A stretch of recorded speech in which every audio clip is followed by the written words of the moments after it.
Oui, j'apporte mon entier soutien au mouvement de grève à la SNCF et j'appelle tous les usagers, tous les Français à être solidaires de ce combat. Ne tombons pas dans le piège des soi-disant nantis que sont les cheminots. La réalité, c'est que les cheminots n'ont pas des avantages disproportionnés, notamment au regard de la contrainte de leur travail. Mais surtout, on voit bien que derrière, on veut opposer les catégories pour tirer vers le bas les rémunérations, les protections et les statuts.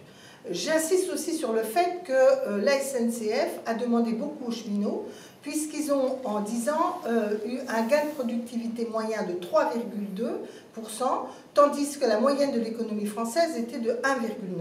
Bref, c'était réduction d'effectifs, travail renforcé, etc.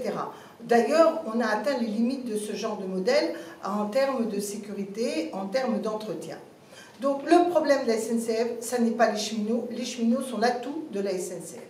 Le deuxième argument qu'on nous donne, c'est que la SNCF serait en lourd déficit.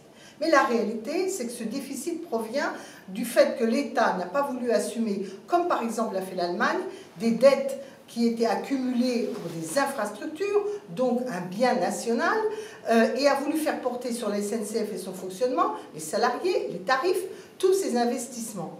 Si nous avions fait comme l'Allemagne, si la France avait repris la dette cumulée de la SNCF, aujourd'hui, non seulement la SNCF serait très faiblement endettée, mais elle n'aurait pas dû gaspiller de l'argent à payer des taux d'intérêt et des financements qui ont fait boule de neige, car plus la dette coûtait cher, plus on empruntait pour payer la dette.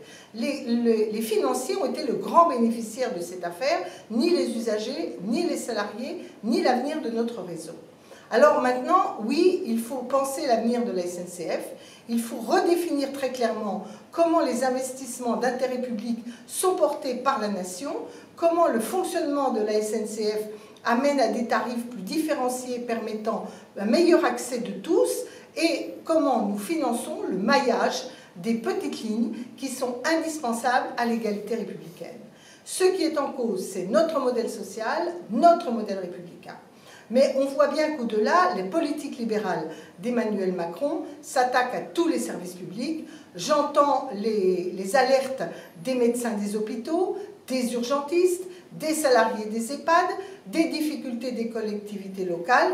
Les libéraux n'ont jamais aimé le service public. Les Français y sont attachés. Ne soyons pas dupes, soyons solidaires des mouvements sociaux d'aujourd'hui, en particulier ceux de la SNCF.